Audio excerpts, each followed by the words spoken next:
Ya, salam Bapak Ibu, sahabat renungan harian. Kita berjumpa kembali dalam acara 1 jam bersama renungan harian. Bersama saya, Sony Wibowo, bersama tim redaksi renungan harian. Pagi hari ini akan menjadi moderator. Ingin bersama-sama pagi hari ini datang kepada Tuhan. Kita yakin dan percaya sama 1 jam ke depan kita bersama-sama menyaringkan saat teduh kita yang tadi pagi kita lakukan untuk dapat menguatkan iman kita bersama. Tujuan dari 1 jam bersama renungan harian yaitu menggiatkan kecintaan untuk membaca renungan harian, firman Tuhan, dan merenungkan, serta men-sharingkan apa yang Anda dapatkan pagi hari ini sehingga dapat dibagikan kepada kita semuanya dan menguatkan iman kita. Mari Bapak Ibu, pagi hari ini siapkan hati kita. Dan bagi Bapak Ibu yang ingin didoakan, silakan tulis di kolom chat.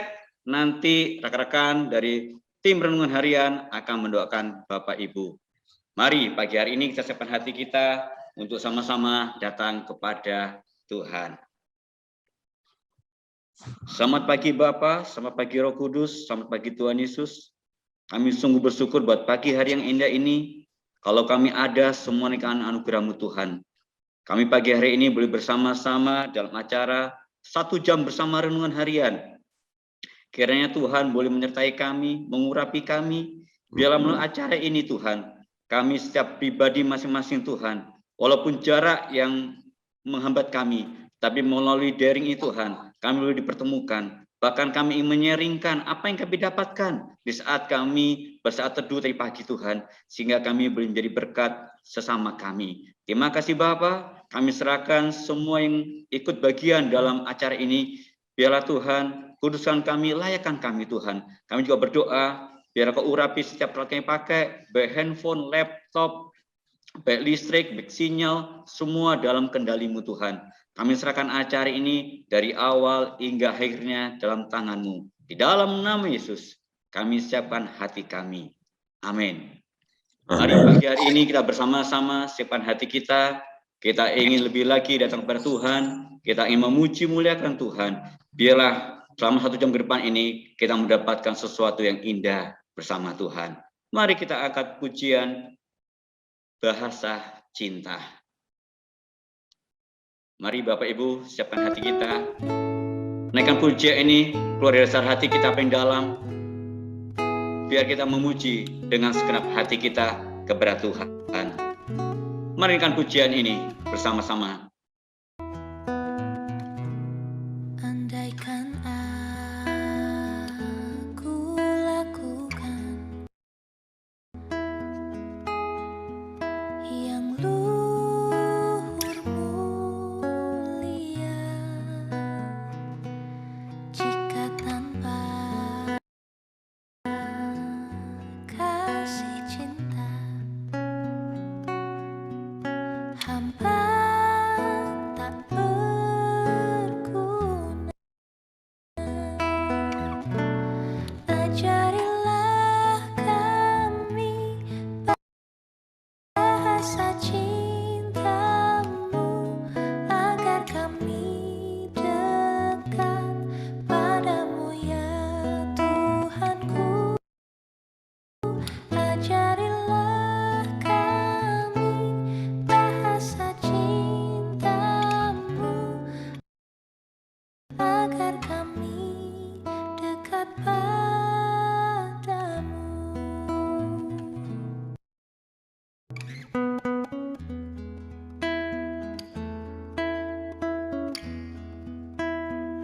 Biarlah pagi hari ini kita bersama-sama belajar akan bahasa cinta yang Tuhan beri kehidupan kita. Oleh sebab itu, melalui pujian ini, sebagai ungkapan cinta kita kepada Tuhan. Terima kasih buat segala kebaikan Tuhan yang untuk berikan di kehidupan kita sepanjang hari yang kita lewati bersama-sama. Mari kita angkat pujian ini bersama-sama.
kunci tiap hati.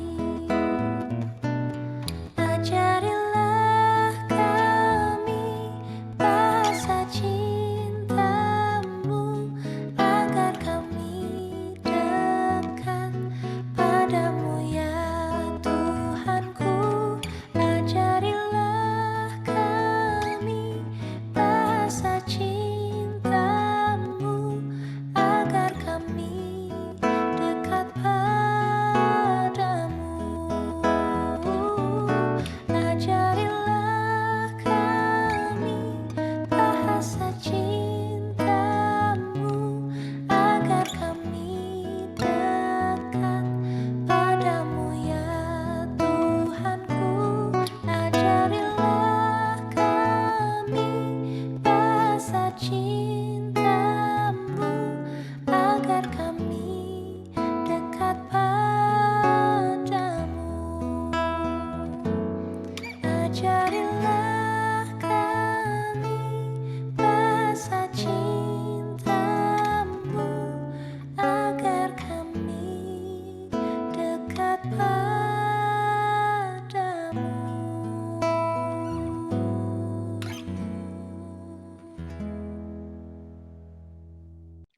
Iya, ajarilah kami bahasa cinta-Mu Tuhan, agar kami lebih dekat kepadamu pagi hari ini.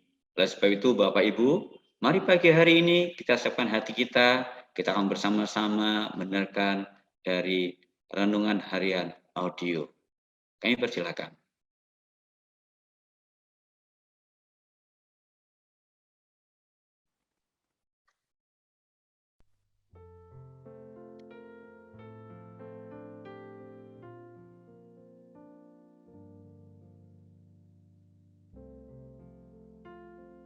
Bagian firman Tuhan yang akan kita baca hari ini adalah dari Hakim-Hakim pasal 12 ayat 1 sampai 7. Saya akan membacakan sebagian daripadanya. Untuk menghadapi suku Efraim itu, maka orang Gilead menduduki tempat-tempat penyeberangan sungai Yordan. Apabila dari suku Efraim ada yang lari dan berkata, "Biarkanlah aku menyeberang," maka orang Gilead berkata kepadanya, "Orang Efraimkah engkau?" Dan jika ia menjawab, "Bukan," maka mereka berkata kepadanya, "Coba katakan dahulu Sibolet." Jika ia berkata Sibolet, jadi tidak dapat mengucapkannya dengan tepat, maka mereka menangkap dia dan menyembelihnya dekat tempat-tempat penyeberangan sungai Yordan itu. Pada waktu itu, tewaslah dari suku Efraim 42.000 orang. Yefta memerintah sebagai hakim atas orang Israel 6 tahun lamanya.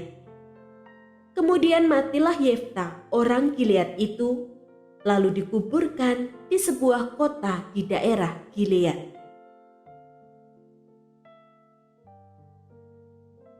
Pendengar yang mengasihi Tuhan, ayat yang kita renungkan secara khusus hari ini adalah dari Hakim-Hakim pasal 12 ayat 6. Maka mereka berkata kepadanya, "Coba katakan dahulu Sibolet." Jika ia berkata Sibolet, jadi tidak dapat mengucapkannya dengan tepat, maka mereka menangkap dia dan menyembelihnya dekat tempat-tempat penyeberangan sungai Yordan itu. Pada waktu itu, tewaslah dari suku Efraim 42.000 orang. Renungan hari ini berjudul Sibolet. Badan Pengembangan dan Pembinaan Bahasa memetakan dan memverifikasi bahwa ada 801 bahasa daerah di Indonesia pada tahun 2019. Itu belum termasuk perbedaan dalam dialek atau logat satu bahasa. Keragaman ini bisa dinilai negatif atau positif. Semua tergantung cara pandang kita. Perbedaan ini dapat dilihat sebagai sekat pemisah antar suku bangsa. Seperti terjadi saat Yefta menjadi hakim Israel. Yefta telah mengalahkan musuh Israel yang memperbudak mereka bertahun-tahun. Namun, suku Efraim bukannya bersyukur. Mereka malah mengancam membunuh Yefta karena mereka tidak dilibatkan dalam perang itu. Lalu Yefta mengerahkan pasukannya memerangi suku Efraim. Mereka pun kocar-kacir dan melarikan diri. Ternyata pasukan Yefta juga telah menjaga tempat-tempat penyeberangan. Siapapun yang hendak menyeberang diminta mengucapkan satu kata, yakni Shibolet, yang artinya bagian batang tanaman yang memiliki bulir. Orang Efraim melafalkannya Sibolet sesuai logat bahasa mereka. Dan itu berarti kematian bagi 42.000 orang pada hari itu. Namun perbedaan bahasa dan dialek juga bisa dimaknai sebagai kekayaan yang sangat berharga. Itu mengandung sejarah, budaya, dan ragam filosofi kearifan lokal. Seharusnya dihargai dan dilestarikan, juga digunakan untuk hal-hal yang membangun. Kabar baiknya, penebusan Kristus juga meliputi semua penutur bahasa. Kelak, kita juga akan menyaksikan orang-orang dari segala bahasa memuji Allah di surga. Dan itu dapat kita lakukan juga mulai saat ini dengan bahasa atau dialek kita sendiri. Kita hendaknya mempergunakan keragaman bahasa dan dialek untuk membangun sesama serta mengagungkan nama Tuhan.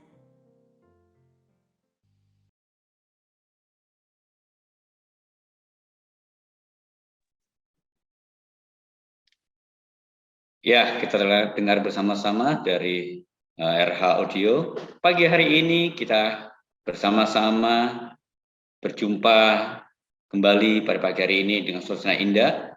Dan di tengah-tengah kita pagi hari ini telah hadir yaitu Bapak Pendeta Hembang Tambun. Beliau salah satu penulis dari Renungan Harian, juga penulis Renungan Harian pagi hari ini, ya, yang berjudul Sibolet. Ya, oleh sebab itu, mari Bapak Pendeta Hembang Tambun untuk boleh men-sharingkan tulisan Bapak pagi hari ini atau perenungan Bapak. Kami persilakan Bapak Hembang. Oke, terima kasih Pak Sony, terima kasih Bapak Ibu semua yang sudah bergabung. Ini ada dari berbagai kota ya, beberapa nama familiar dari RH dan ada beberapa rekan dari Medan juga. Shalom, salam kenal bagi kita semua dalam keluarga besar Renungan Harian pada pagi ini. Mungkin saya hanya menyampaikan sedikit latar belakang ketika saya menuliskan kisah ini gitu. Saya sedang membaca kitab Hakim-Hakim secara per kitab. Lalu ada beberapa hal menarik yang mungkin kalau tidak diamati secara kronologis, kurang melihat kaitan antara peristiwa. Lalu ketika saya tiba di bagian Sibolet ini, saya melihat lagi ke belakang tentang suku Efraim. Jadi ini memang tentang orang-orang Israel. Perbedaan bahasa atau perbedaan logat ternyata bisa begitu berbahaya. Hanya karena tidak bisa mengucapkan Sibolet, 42.000 orang mati. Karena memang logat mereka menyebutkannya itu adalah Sibolet gitu. Jadi itu sebagai semacam password. Mungkin Bapak Ibu juga kalau seandainya diminta membacakan nama saya, rata-rata akan menyebutkannya Hembang Tambun. Tapi kalau orang Batak yang asli Batak dalam bahasa lisan, maka semua huruf M di nama dan marga saya itu akan hilang. Dan namanya itu jadi Hebang Tabun begitu. Jadi hanya dengan cara Bapak Ibu membaca nama saya bisa tahu ini orang Batak atau tidak. Itu dari logat. Dan kalau itu digunakan secara negatif, maka itu bisa mengerikan. Konteks pembacaan pasal 12 ini adalah bangsa suku Efraim yang saya tidak tahu kenapa begitu, tapi ini suku Efraim agak aneh. Pada zaman itu, 18 tahun bangsa Israel sudah dijajah, diperbudak, dibuat menderita oleh bangsa Amon. Tapi mereka ini juga termasuk orang-orang yang dijajah di situ. Lalu kemudian seorang kepala preman ditunjuk menjadi pemimpin bangsa Israel, yaitu Yefta. Dulunya dia kepala para perampok, lalu sekarang dia datang menjadi seorang pemimpin umat Allah dan berhasil mengalahkan musuh. Logikanya seharusnya bangsa Israel keseluruhan termasuk suku Efraim harusnya menghormati, berterima kasih kepada Yefta, karena melalui Yefta mereka sudah terbebas dari penindasan musuh. Tapi yang terjadi justru di ayat 1 itu, seluruh orang Efraim itu berkumpul dan tujuannya adalah memprotes Yefta. Kenapa kamu berperang melawan Bani Amon? Kok nggak panggil kami? Ya udah, kami akan bakar kau, kami akan bakar rumahmu, keluargamu. Ini melawan musuh nggak berani, melawan saudara sendiri hebat sekali gitu. Dan Bapak Ibu, ini bukan pengalaman pertama. Kalau Bapak Ibu lihat di Hakim-Hakim pasal 8 sebelumnya, dulu juga pernah terjadi seperti itu. Di masa Gideon. Ketika Gideon berperang melawan bangsa Midian, hampir menang. Lalu kemudian suku Efraim juga datang. Kami kok nggak diajak berperang? Maka mereka protes dan memarahi Gideon. Tapi kemudian Gideon berbesar hati dan berkata, kan akhirnya kalian datang juga berperang. Bahkan kalian berhasil membunuh 2 raja Midian. Pencapaian kalian lebih berharga daripada yang kulakukan, kata Gideon. Maka aman Efraim. Mereka ini bangsa yang haus pengakuan, suku bangsa yang haus pengakuan. Tetapi saat ini mereka berhadapan dengan Yefta yang orang pasaran, yang membalas kekerasan dengan kekerasan. Perlu Bapak Ibu ingat di sini, saya tidak sedang membela Yefta. Tindakan Yefta juga tidak benar. Tapi tindakan orang Efraim adalah menjadi cikal bakal kekerasan itu terjadi. Jadi disitulah ketika mereka berkata, kenapa kami tidak dilibatkan di dalam peperangan ini? Kami akan membinasakanmu. Maka Yefta juga membalasnya. Maka terjadi peperangan. Ini antara suku Manasye dan suku Efraim. Karena kita lihat misalnya di ayat 4 itu dikatakan bahwa orang Gilead, kaum Gilead itu ada di tengah-tengah suku Efraim dan suku Manasye. Jadi kemungkinan besar Yefta ini adalah suku Manasye, sehingga orang-orang suku Manasye lah yang lebih dulu, kaum keluarganya yang dia berdayakan sebagai para prajurit. Kemudian suku Efraim protes. Dan disitulah peristiwa yang kita baca hari ini. Ketika bangsa Efraim yang mereka anggap sebagai musuh mulai kocar-kacir, ternyata tempat-tempat penyeberangan Sungai Yordan juga sudah dijaga. Kita tahu Sungai Yordan itu sangat besar, sangat luas, sangat deras, tidak di sembarang titik kita bisa menyeberanginya. Tetapi ada tempat-tempat tertentu. Dan untuk menyeberang harus ada passwordnya. Shibolet. Tidak bisa mengucapkan itu, oh berarti ini orang Efraim, ini musuh kita. Maka terjadilah pembantaian itu. Berangkat dari topik ini, saya juga mulai melihat betapa perbedaan bahasa itu mengerikan, membahayakan di sini. Tapi kalau kita melihat kacamata yang lain, perbedaan bahasa juga dipakai oleh Tuhan untuk menyampaikan kabar baiknya, untuk menyampaikan karya keselamatannya. Kita ingat misalnya Kisah Para Rasul 2, ketika peristiwa Pentakosta, murid-murid Tuhan Yesus itu berbicara dalam berbagai bahasa. Jadi bahasa-bahasa yang dikenal oleh orang-orang zaman itu justru digunakan menjadi alat penyampaian kabar baik. Dan itu juga yang membuat saya juga mengaitkan nas renungan ini dengan Wahyu pasal 5 ayat 7 ayat 9 dengan Wahyu pasal 7 ayat 9, bahwa dalam penglihatan Rasul Yohanes di surga dia melihat sekumpulan besar orang banyak yang tidak terhitung banyaknya memuji Allah dalam segala itu, dari segala kaum, suku, bangsa, bahasa. Jadi nanti di surga kita akan menyaksikan orang Aceh dengan bahasa dan adat Aceh memuji Tuhan. Orang Melayu, orang Batak, orang Tionghoa, semua suku, semua bahasa. Kalau ternyata semua suku bahasa, semua perbedaan ini adalah sesuatu yang indah dan bahkan dihargai oleh Allah untuk memuji Dia di surganya, kenapa di bumi ini kita justru memakai ini menjadi alat pembedaan, alat diskriminasi, alat yang membahayakan. Jadi itu semangat saya menulis teks ini supaya kita menyadari bahwa perbedaan logat, dialek atau bahasa kita bisa gunakan juga di sini. Tidak perlu menunggu di surga nanti kita memuji Tuhan dengan bahasa-bahasa kita, tapi di bumi ini juga kita menggunakannya.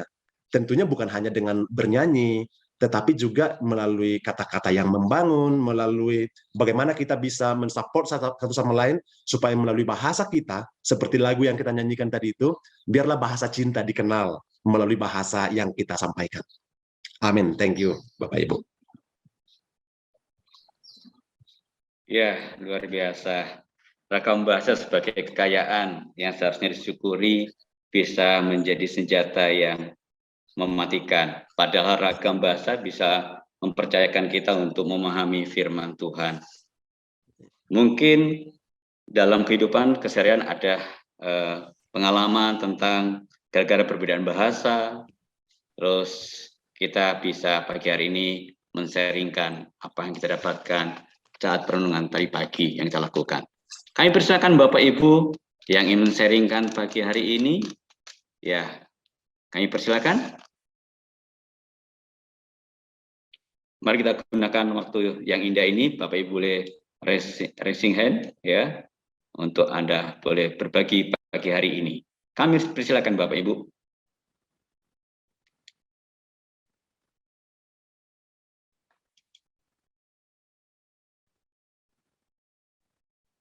Adakah Bapak Ibu yang pagi hari ini mendapatkan sesuatu ya dari perenungan Anda dari pagi, yang mungkin pagi hari ini kita bersama-sama ingin men-sharingkan dan menjadi berkat buat sesama kita pagi hari ini. Ya, kami persilakan.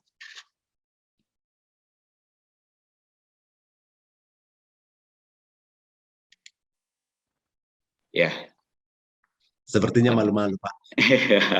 Seperti memalu, betul Pak. Mungkin karena bahasa, Pak Pendeta. Ini bahasa kadang-kala mungkin malu-malu, mungkin mau pakai bahasa. Ya, mungkin silakan dari Ibu Endang Lestari. Kami silakan Bu Endang. Ya, kami silakan Bu. Ya, selamat pagi Bapak Ibu. Pagi. Terima kasih untuk Pak Tony dan Pak Heban Tambun yang sudah membagikan renungannya pagi hari ini. Dari renungan yang Bapak sampaikan tadi, saya ingat ini Pak, kisah dalam hidup kita sehari-hari ya. Kadang kan kalau sesama orang Indonesia gitu, ketemu di luar negeri, di Singapura, di Korea, mereka kan ketika ternyata loh bisa bahasa Indonesia ya gitu. Oh iya, rupanya keduanya itu datang dari Indonesia. Mereka akan bersahabat. Oh sama-sama Indonesia, oh berarti kita saudara gitu. Kemudian kalau terjadinya di Jogja, nanti beda lagi. Kalau yang tadi ketemu di luar negeri itu, misalnya sukunya beda, itu nggak masalah. Yang penting sama-sama Indonesia. Tapi kalau sudah di Jogja, nanti beda suku itu tanggapannya beda. Oh dasar orang Batak, gitu. Oh dasar orang Jawa. Itu sudah lain lagi tanggapannya. Mirip dengan yang terjadi dengan kisah di Alkitab tadi, saya kira. Nah, hidup beragama juga gitu. Kalau misalnya dalam acara yang bukan acaranya orang Kristen, ketemu sesama Kristen sudah bahagia banget. Wah sesama anak Tuhan dong kita saudara di dalam Tuhan gitu. Kita sama-sama mengimani Kristus. Beda lagi kalau acaranya nanti Natal interdenominasi misalnya. Oh dasar orang GKJ, oh orang GKI, oh HKBP, seperti itu sudah beda tanggapan. Padahal semula menjadi sama-sama Kristen saja sudah merasa sebagai keluarga. Nah kadang ya nggak tahu ya, mungkin kecenderungan manusia karena dosa, kemudian kita mengkotak-kotakkan kamu denominasi apa, padahal mau GKJ, GKI, Ortodok, Pentakosta, HKBP, terus kita sebenarnya juga sama-sama anggota keluarga Allah, sama-sama mengimani Kristus di dalam iman kita, bahwa ya penebus kita juga satu, itu Kristus. Nah tapi kembali lagi mungkin ya itu tadi, kejatuhan manusia di dalam dosa memang membuat kecenderungan kita untuk menang sendiri.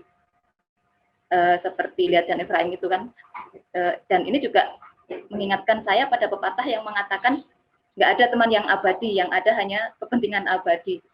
Sebenarnya kalau kita pahami atau kita maknai dengan benar, mungkin pepatah ini juga nggak salah juga. Artinya kepentingan kita sebagai orang Kristen itu kan kepentingan abadi kita adalah memuliakan Tuhan, menghidupi kehendak Allah gitu.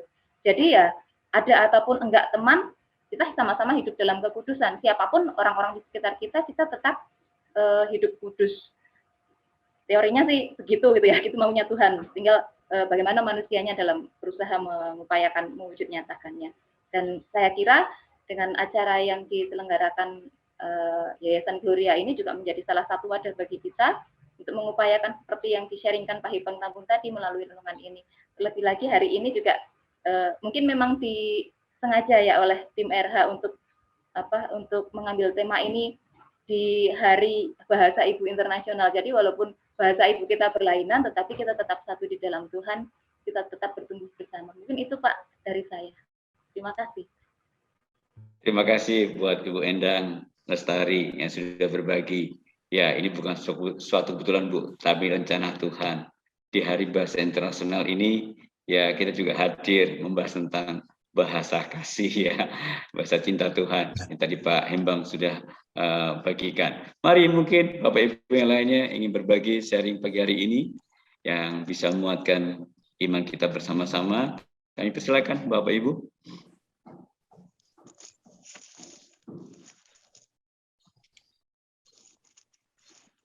Ya, kami persilakan.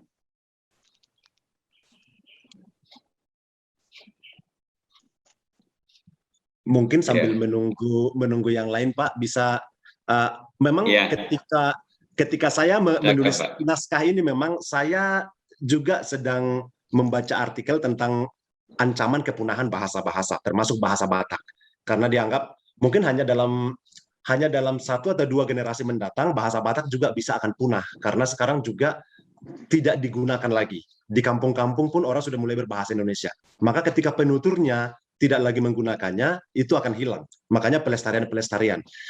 Itu sebabnya memang saya agak sedikit intervensi, saya agak nakal, saya buat catatan kaki ketika menulis teks ini.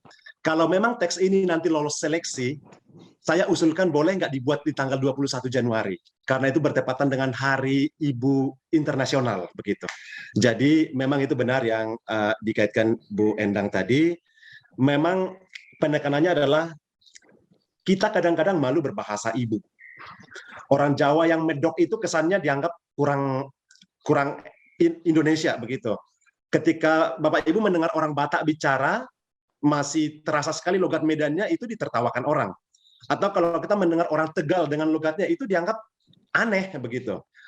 Jadi hari ini justru mengingatkan kita bahwa kita harus mengapresiasi bahasa ibu kita. Karena memang bahkan di dalam bahasa ibu kita itulah kita bisa lebih memahami bahasa cinta dengan lebih baik. Sehingga kita juga misalnya bagi orang yang dibesarkan dengan bahasa itu, mendengar kabar baik dalam bahasa itu bisa saja lebih powerful dibanding dalam bahasa yang kemudian dia tahu. Jadi memang kaitannya ke situ, so kita ditantang terus memelihara bahasa ibunya. Mahir berbahasa Inggris itu bagus, tapi jangan merasa nggak pintar bahasa Jawa, nggak pintar bahasa Batak, nggak pintar bahasa Indonesia itu biasa-biasa saja, bukan juga. Tapi semakin mengerti keragaman bahasa, itu akan menolong kita juga mengerti perbedaan dan menghargai orang lain.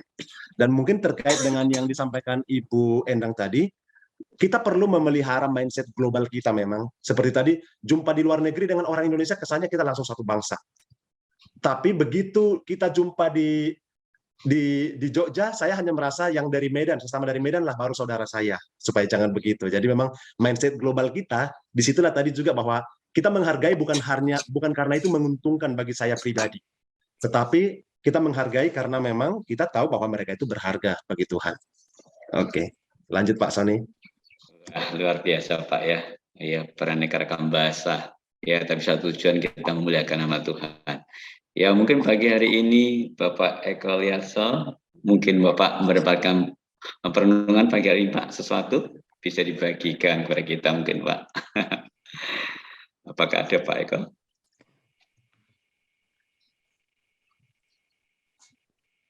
Ada yang Oh, raise hand. belum Pak. Oke, ada resen. Ya, Hodina. sebentar. Silakan. Mungkin Pak Hodinal. Iya, Pak Dinal Setanggang. Silakan Pak. Ya baik, terima kasih kepada Bapak Hebang Tabun dan juga Bapak Sony atas kesempatannya. Begitu. Jadi berbicara mengenai bahasa kasih, memang pada akhirnya aku akan sepakat pada satu hal. Ketika sesuatu sudah mulai hilang, maka dia akan mulai terasa. Begitu. Tapi ketika dia masih ada, kita tidak akan pernah mempedulikan kehadirannya. Kenapa aku katakan seperti itu? Sebagai orang yang lahir sebagai suku Batak Toba, begitu. Dari bapak dan ibu suku Batak Toba. Akan tetapi tumbuh besar dan berkembang itu di tanah Simalungun, begitu. Suku Batak Simalungun. Pada akhirnya aku mulai kehilangan identitas ketobaanku. Dan ketika aku mulai belajar untuk ke Simalungunan, aku juga harus kembali pindah dari Simalungun ke tanah Jawa, begitu. Harus kembali berjuang di Jogja, menyesuaikan diri, bahasa dan adat di sini. Lalu ketika aku mencoba merenung dari yang dituliskan oleh Pak Hebang tadi, begitu, dari renungan harian hari ini, sebenarnya dari semua bahasa-bahasa yang ada, memang pada akhirnya kita akan merasa kita hanya punya satu bahasa, yaitu bahasa cinta, bahasa kasih, yang bisa menyatukan semua. Lalu apa kaitannya dengan Hari Bahasa Internasional saat ini? Aku hanya ingin sampaikan melalui renungan ini, seharusnya kita belajar satu hal. Ketika orang lain tidak dapat mengerti bahasa kita, ketika orang lain tidak paham mengenai bahasa kita, bukan berarti kita menjadi semena-mena kepada orang lain. Bukan berarti kita melakukan segala hal yang buruk kepada orang lain. Musuh terbesar kita ternyata bukan datang dari luar, melainkan dari dalam diri kita sendiri, melainkan dari dalam komunitas kita sendiri. Oleh karena itu, perbedaan-perbedaan yang ada, baik itu bahasa, baik itu pola pikir, sudut pandang, dan lain sebagainya, seharusnya tidak menjadikan alasan bagi kita untuk saling menyakiti. Namun perbedaan seharusnya kita gunakan sebagai alat kita untuk saling menyayangi dan mencintai. Salam sehat dari saya. Terima kasih. Wah, luar biasa. Terima kasih Pak Hotinal yang sudah menyeringkan pagi hari ini. Jadi perbedaan itu justru kita bersama-sama untuk merayakan, untuk memuliakan Tuhan. Iya, luar biasa. Ada lagi Bapak Ibu mungkin pagi hari ini yang mendapatkan sesuatu? Ya silakan Ibu Ive. Ya silakan Ibu. Ya, pagi. Suara saya terdengar nggak? Terdengar Bu. Silakan Ibu. Pagi, terima kasih Pak Sony, Pak Hembang, dan semua yang sudah hadir. Kalau saya pagi ini, waktu dengar penjelasan tadi dari Pak Hembang, saya diingatkan mengenai kisah Menara Babel. Menara Babel di Kejadian 11, bahwa awalnya kita satu bahasa dan satu logat. Ya, jadi awal pertama kali di Kejadian 11 ayat 1 dikatakan, adapun seluruh bumi satu bahasanya dan satu logatnya. Jadi awal dari perbedaan bahasa itu karena manusia mau cari nama. Ya, di ayat yang Kejadian 11 ayat 4 dikatakan, marilah kita dirikan bagi kita sebuah kota dengan menara yang puncaknya sampai ke langit, dan marilah kita cari nama. Jadi saya diingatkan, oh asal muasal sekarang kita banyak tuh. Pertama kali kita semua satu, tapi karena kita mau cari nama, sampai akhirnya Tuhan di ayat yang ke-8 di Kejadian 11 dikatakan, demikianlah mereka diserahkan Tuhan dari situ ke seluruh bumi dan mereka berhenti mendirikan kota itu. Itulah sebabnya sampai sekarang kota itu disebut Babel, karena disitulah dikacau balaukan Tuhan bahasa seluruh bumi. Jadi asal muasalnya saya jadi diingatkan, oh itu kita sekarang berbagai bahasa karena Tuhan mengacaukan, karena awalnya kesombongan kita manusia mau cari nama. Jadi sekarang kita diingatkan, sekarang udah dikacaukan, udah begini, jangan sombong, jangan cari nama ya. Nanti karena asal masalah ini karena kita cari nama, kita sombong, ya Tuhan diingatkan kita sekarang kayak tadi dikatakan, oh mungkin bahasa saya fasih, bahasa ini bahasa daerah saya, orang lain nggak ngerti, itu jangan kita jadi cari nama dan jadi sombong. Ingatkan itu aja. Thank you, Tuhan berkati. Terima kasih Bu Ive yang luar biasa pagi hari ini kan kita ya. Jadi biarlah kita jangan sombong dengan bahasa kita, tapi dengan bahasa kita mari memuliakan Tuhan bersama-sama. Wah, luar biasa pagi hari. Silakan Bapak Ibu, mungkin pagi hari ini ingin sudah mendapatkan sesuatu yang ingin sharingkan. Ya, ini waktunya. Kami persilakan. Ya, silakan Anda langsung raise hand Bapak Ibu. Ya, biar pagi hari ini terus kita boleh bersama-sama berbagi. Ya, kami persilakan. Ya, atau mungkin saya lihat sini ada Bapak Anto, ya Anto Wididharma. Mungkin Bapak dapat sesuatu Pak pagi hari ini. Iya, bisa di-sharingkan Pak, mungkin pagi hari ini dapat sesuatu. Kami persilakan Pak.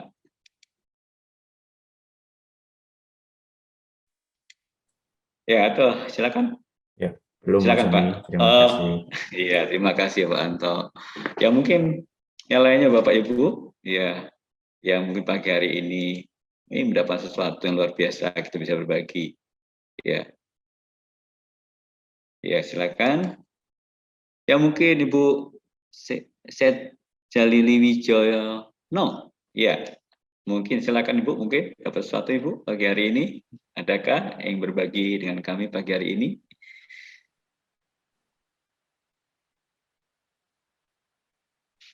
Ya, ada Ibu? Iya, silakan Ibu. Selamat pagi, Bapak Ibu Pagi, Ibu. sekalian. Shalom, salam sejahtera. Terima kasih, saya baru pertama kali ini ikut acara ini. Salam Pak Santo, Bu Lilis, yang juga dari Jember. Saya dari Jember, Bapak. Saya kaget sekali ya kalau ada acara seperti ini loh. Kok seperti apa ya, sharing gini ya. Saya nggak siap sih sebenarnya karena yang dibahas tadi juga bagi saya sesuatu yang baru saya dengar. Maaf ya Bapak Hembang, tapi terima kasih membuka wawasan saya loh. Kok ada ya cerita seperti ini gitu. Nah, kalau saya harus sharing, Pak Sony, saya akan mencoba sedikit apa yang saya dapatkan pada pagi hari ini. Kalau tadi masalah bahasa, tentang bahasa, dialek, dan tentang bangsa, saya pikir yang penting itu kita, apalagi zaman sekarang ya, banyak pernikahan yang antar suku, begitu. Terus juga lintas orang kemana-mana gitu. Jadi yang penting kalau untuk memuliakan Tuhan dengan cara kita masing-masing kita bisa melakukannya. Saya beri contoh ya, misalnya kalau dalam musik ya, kebetulan saya suka musik sih soalnya. Kalau not balok itu kan apa ya, sama ya di seluruh dunia ya. Yang pertama menciptakan saya juga nggak tahu siapa, tapi kok kalau tambahnya gini tuh ya bunyi sola gitu. Itu yang nyata ya adalah musik, not balok musik ya. Kalau orang menari juga ya, menari kan bisa juga untuk memuliakan nama Tuhan, dengan menari ya bisa. Kemudian ya dengan itu tadi, dengan melihat, bertatap muka ya bisa, melalui perbuatan juga bisa. Jadi no problem ya sebetulnya untuk beda-beda itu bahasa, dialek, apa dan lain-lain. Itu Pak yang saya dapatkan pada pagi hari ini. Maaf ya Pak ya, saya nggak menyangka kalau ada acara seperti ini, baru pertama kali saya ikut. Terima kasih untuk kesempatannya dan firman-Nya, Pak. Sungguh-sungguh saya merasa dapat berkat nih pagi ini dengan bersharing dengan Bapak Ibu, teman-teman yang baru. Makasih Pak Sony, Tuhan berkati semuanya. Ya, terima kasih Ibu Wijono ya, yang pagi hari ini sudah berbagi, dan dari Jember. Terima kasih Bu, kami juga terus menanti Bu kehadiran Ibu ya, bersama-sama dalam acara 1 jam bersama renungan harian setiap hari Senin, minggu pertama dan minggu ketiga ya, di waktu yang sama. Terima kasih Bu buat sharing yang indah. Ya mungkin Bapak Ibu dapat sesuatu yang pagi ini bagikan. Ya, saya lihat tadi mungkin dari Surabaya juga ada. Mungkin Bapak Agus Endar dapat sesuatu, Pak Agus Endar dari Surabaya, dari Jember terus ke Surabaya. Ya silakan. Mungkin pagi hari ini dapat sesuatu Pak Agus Endar. Oh tidak. Iya, silakan ya. Sekarang mungkin dari pimpinan redaksi itu Ibu Lilis. Kami silakan Bu Lilis, mungkin dapat sesuatu pagi hari ini Ibu berbagi ya dari pimpinan redaksi renungan kita Ibu Lilis. Ya silakan Bu. Ya, selamat pagi, sungguh sukacita bisa bersama-sama dengan semua saudara-saudara yang hadir pada pagi hari ini ya. Kiranya kita mendapatkan berkat dari Tuhan. Terima kasih juga tadi Bapak Embang, Ibu Wahyu. Ya, tadi ini salah satu contoh ya. Waktu Pak Sony mau mempersilahkan Ibu Wahyu, kan namanya Secalila Wiono ya. Tapi Pak Sony bacanya tadi apa? Secalila Wijono. Ya, saya jadi geli gitu. Memang kan benar sekali ya. Kita dari berbagai latar belakang budaya, latar belakang bahasa itu sangat mempengaruhi di dalam pola hidup kita sehari-hari. Dan biasanya kalau ada acara Natal atau ada acara besar gitu ya, di sana kita karena kepengen nguri-uri itu apa ya, kepengen melestarikan budaya kita. Jadi kebetulan karena saya waktu kecil saya ini penari Jawa gitu. Jadi saya ajak ibu-ibu itu untuk belajar menari. Tetapi karena Jawa terlalu lembut, jadi karena saya juga belajar Bali lebih atraktif gitu. Diajak untuk menari bersama-sama yang sudah disesuaikan dengan acara yang akan kita, tema acara Natal yang akan kita lakukan gitu.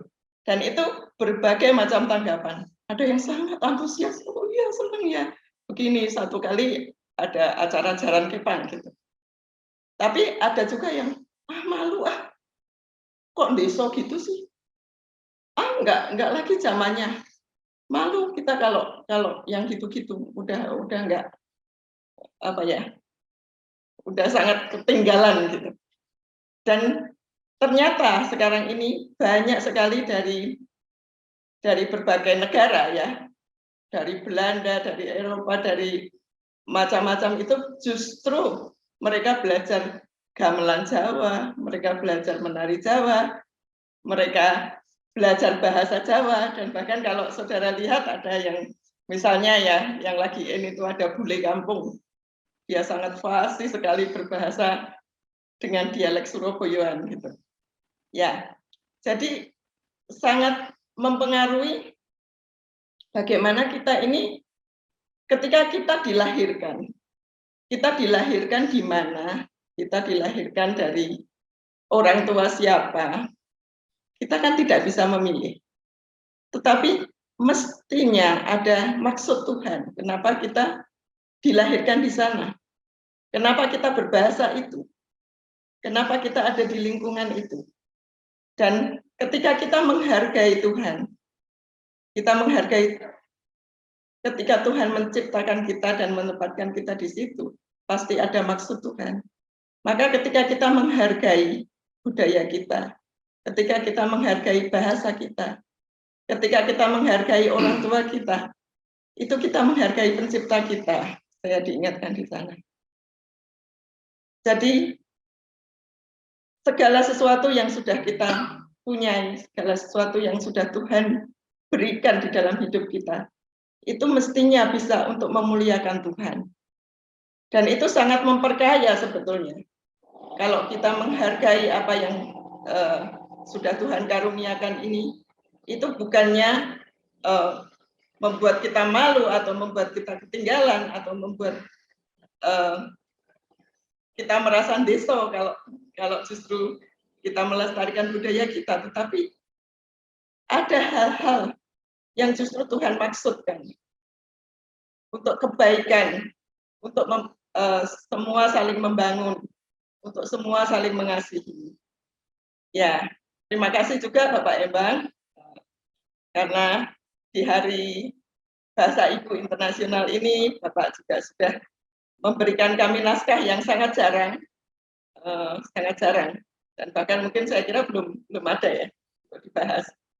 Dan ini menjadi berkat bagi kami semua. Terima kasih. Terima kasih Ibu Lilis. Iya, buat serinya. Ya, tadi saya melihat juga Bapak Yudi yang tadi sudah resen. Silakan Pak Yudi. Iya, silakan Pak. Maaf tadi abang terlintas Pak. Ya, silakan Pak Yudi ingin menyaringkan pagi hari ini. Silakan Pak Yudi. Ya, silakan Pak. Ya, saya sedikit saja Pak Sony. Kalau membaca firman Tuhan, suka renungan pada hari ini, saya diingatkan ya di kitab Amsal 18 ayat 21 gitu ya. Di situ dikatakan hidup dan mati dikuasai lidah, siapa suka menggemakannya akan memakan buahnya. Ya, terima kasih juga kepada Pak Bang Tambun yang tadi sudah menyampaikan latar belakangnya dengan begitu jelas sehingga kita bisa mengerti alurnya, latar belakangnya ya dari kisah ini, yaitu tentang bagaimana orang-orang Efraim itu yang tadinya ingin menyerang Yifta dan orang-orang Gilead, tetapi pada akhirnya mereka harus mengalami kematian, kebinasaan hanya karena yaitu karena mereka salah mengucapkan itu ya. Hidup dan jadi ini benar-benar jadi contoh nyata ya, hidup dan mati itu dikuasai oleh lidah itu ya, hanya karena tidak mampu salah mengucapkan kata Shibolet dengan Sibolet gitu, jadi 42.000 orang harus mengalami kematian. Nah, kalau dalam kehidupan sehari-hari saya merenungkannya, menangkapnya bahwa kita perlu berhati-hati dengan perkataan kita. Benar-benar harus menjaga lidah kita supaya kita tidak salah ucap.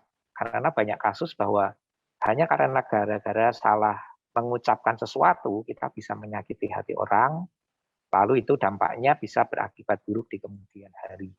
Karena itu ya, itu yang saya dapatkan hari ini, mari kita senantiasa berjaga-jaga dan berhati-hati dengan setiap ucapan kita, ya jangan sampai mengucapkan sebuah kata-kata yang salah karena itu akan fatal akibatnya dalam kehidupan kita. Ya itu saja Pak Sony, singkat. Terima kasih. Terima kasih Pak Yudi yang sudah berbagi pada pagi hari ini. Ya, saya masih berikan satu kesempatan ya karena waktunya sudah mepet sekali. Mungkin Pak Pendeta Susanto, silakan Pak Pendeta Susanto ya sebagai pimpinan mungkin ingin bagian sesuatu ya. Ya, kita masih punya waktu 1 menit lagi. Silakan Pak. Ya, saya juga dari Jember, pendetakan di Jember. Di DKI Jember itu dominan orang-orang Indonesia etnik Chinese atau Tionghoa dan orang Jawa. Jadi kalau kedatangan suku lain itu agak langka, gitu. Ada beberapa yang dari suku Batak. Saya masih ingat sekarang ketika Pak Hembang begitu, saya ingat saya pernah salah menyapa Pak Hembang karena namanya Hembang Tambun. Tapi saya dulu pernah menyapa Hembang Tambunan. Gitu. Kenapa? Karena di jemaat saya itu ada seorang jemaat baru dan dia itu orangnya ramah sekali, namanya Tambunan. Karena dominan orang-orang Tionghoa, kita juga bergurau. Dia kita sapa bukan Tambunan, tapi Tanbunan, begitu ya. Itu kan nama Chinese kan, Tan, sayanya, itu nama keluarganya, Bunan, gitu. Jadi saya juga menyapa Pak Hembang Tambun dengan oh Mboksu Tambunan gitu. Setelah saya sadar, oh keliru, dia famnya bukan Tambunan tapi Tambun.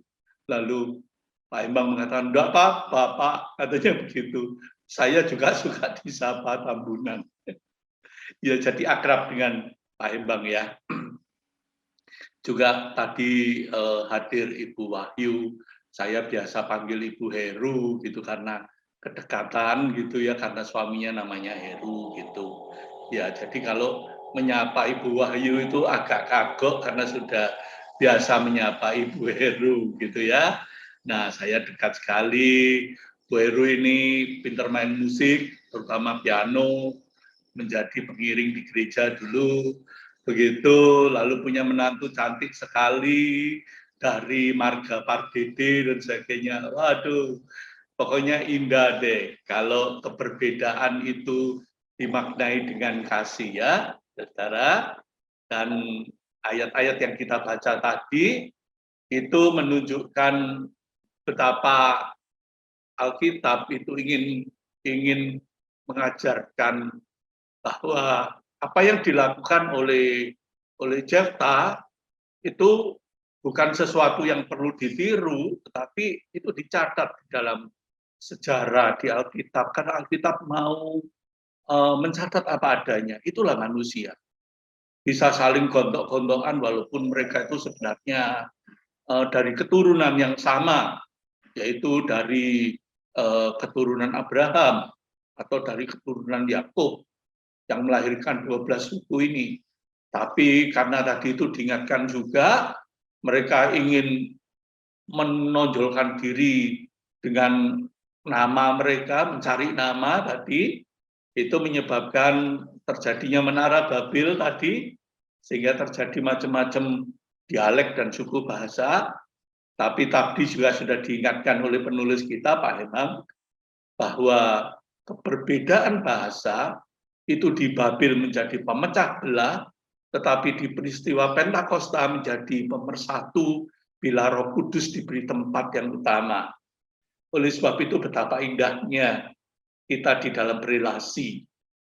Begitu, bahwa keberbedaan organisasi gereja itu bisa menjadi pemecah. Tetapi kalau kita memaknai sebagai anugerah Tuhan, keberbedaan itu menyatukan. Karena saya sering mengkonselingi, begitu, ada jemaat yang menikah, yang satu dari gereja Pentakosta, yang satu dari gereja GKI misalkan.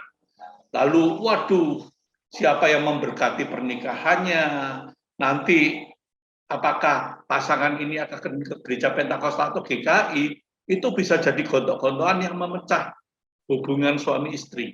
Aneh ya, begitu. Karena mereka ingin mengutamakan ego mereka sendiri, bukan apa yang Alkitab ajarkan. Tetapi kalau kita kembali pada Alkitab, kembali kepada hati Kristus Yesus, maka kita akan dipersatukan dengan bahasa kasih tadi. Terima kasih. Itu tanggapan saya. Ya, terima kasih Pak Pendeta Susanto yang sudah pagi hari juga men-sharingkan bahkan merangkum ya pagi hari yang indah ini.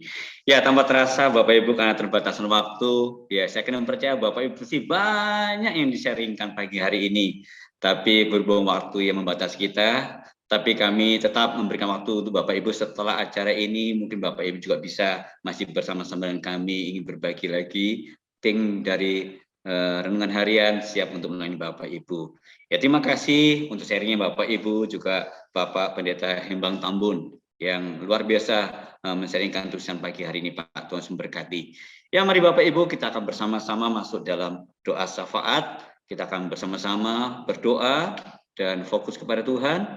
Kami persilakan Mbak Reni yang memimpin doa kita pagi hari ini. Kami persilakan.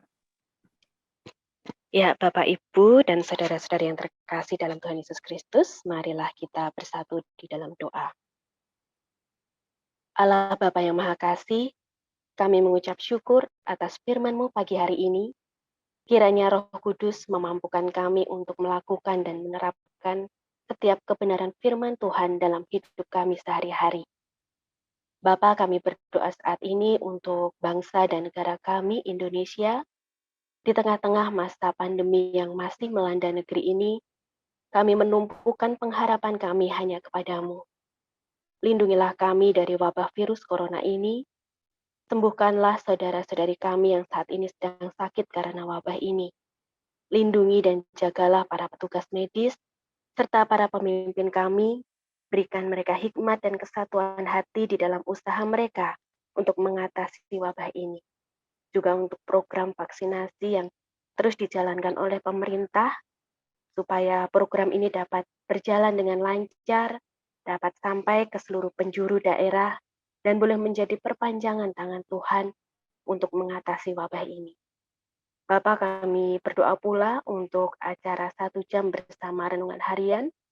Semoga akan semakin banyak orang yang mengikuti acara ini, menyediakan diri dan waktu untuk bersama-sama bertumbuh melalui perenungan dan sharing firman Tuhan.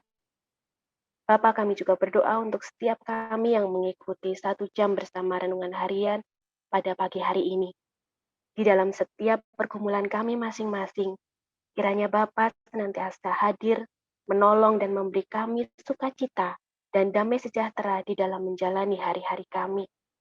Kami boleh semakin bertumbuh di dalam pengenalan kami akan pribadi dan karya Tuhan.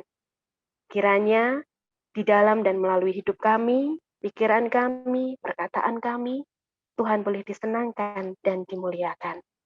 Bapa, ini doa kami haturkan hanya di dalam nama Putra-Mu terkasih, Tuhan kami Yesus Kristus.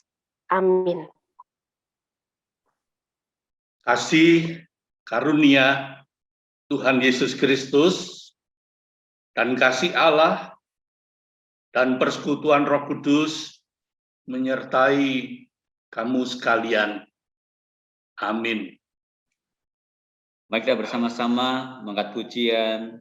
Terima kasih doa Yabes. Bila melalui pujian ini kita bersyukur kepada Tuhan. Sekiranya Tuhan berkati kita sepanjang hari ini.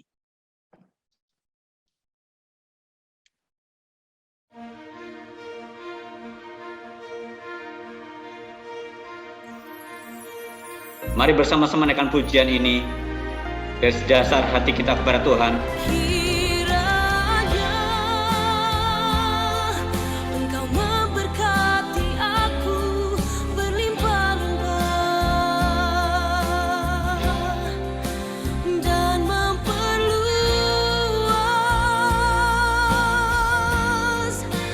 daerahku.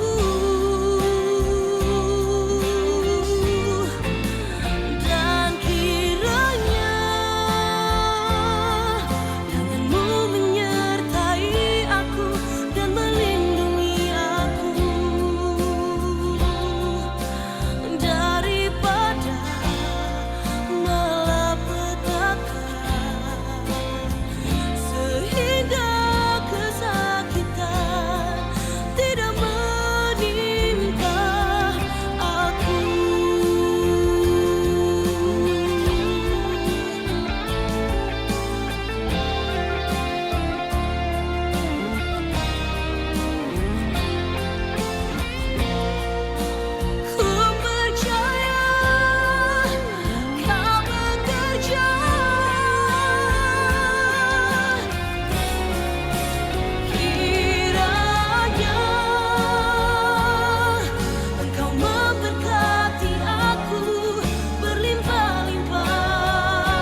Kiranya Tuhan memberkati kita sepanjang hari ini, apa yang kita lakukan, biarlah semua itu dalam kendali Tuhan.